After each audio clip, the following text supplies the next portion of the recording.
किसी समय की बात है। एक सुंदर और हरा भरा जंगल था। वहां बड़े बड़े पेड़ थे जिन पर रंग बिरंगे पक्षी मीठे सुर में गाते थे।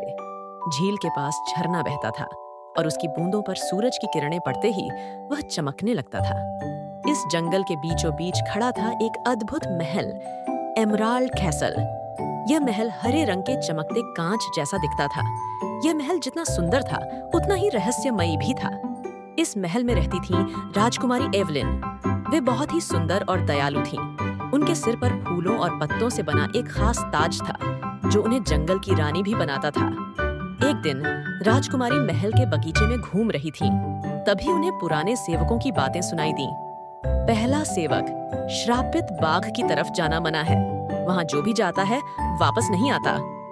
दूसरा सेवक, हाँ, कहते हैं कि वहां काले जादू का साया है। राजकुमारी एवलिन ने सुना तो हैरान रह गई। उन्होंने अपने गुरु से इस बारे में पूछा। गुरुजी, यह बाघ पहले बहुत सुंदर था, लेकिन एक दुष्ट जादूगरनी ने इसे श्राप दे दिया। अब वहां अंधकार और रहस्यमयी शक्तियां बसती हैं। जब तक श्राप नहीं टूटता, कोई वहां जा नहीं सकता। राजकुमारी ने निश्चय किया कि वे इस रहस्य को सुलझाकर बाघ को दोबारा सुंदर बनाएंगी। राजकुमारी ने हिम्मत जुटाई और श्रापित बाघ की तरफ बढ़ने लगी।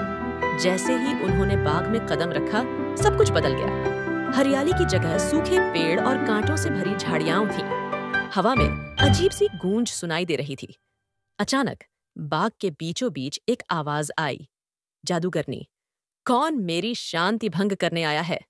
जादूगरनी का चेहरा डरावना था, लेकिन राजकुमारी एवलिन डरी नहीं। राजकुमारी, मैं इस बाग का श्राप तोड़ने आई हूं। यह अंधकार हमेशा के लिए खत्म होगा। जादूगरनी ने हंसते हुए कहा, अगर ऐसा चाहती हो तो पहले मेरा दिया गया एक कठिन कार्य पूरा करो। राजकुमारी को एक चुनौती दी गई। उन्हें जादुई फूल गोल्डन ब्लॉसम को खोजना था, जो पूरे बाग को फिर से हरा भरा कर सकता था। राजकुमारी ने हिम्मत नहीं हारी। वे बाग में आगे बढ़ती रहीं और कई मुश्किलों का सामना किया। आखिरकार उन्होंने वह जादुई फूल पा लिया और उसे महल के झरने के जल से सींचा। जैसे ही पानी की बूंदें फूल पर पड़ीं, पूरा बाग रोशनी से भर गया। सूखे पेड़ फिर से हरे हो गए, पक्षी फिर से गाने लगे और श्राप टूट गया। जादूगरनी चिल्लाई, नहीं, यह संभव नहीं। और देखते ही देखते वह हवा में गायब हो गई।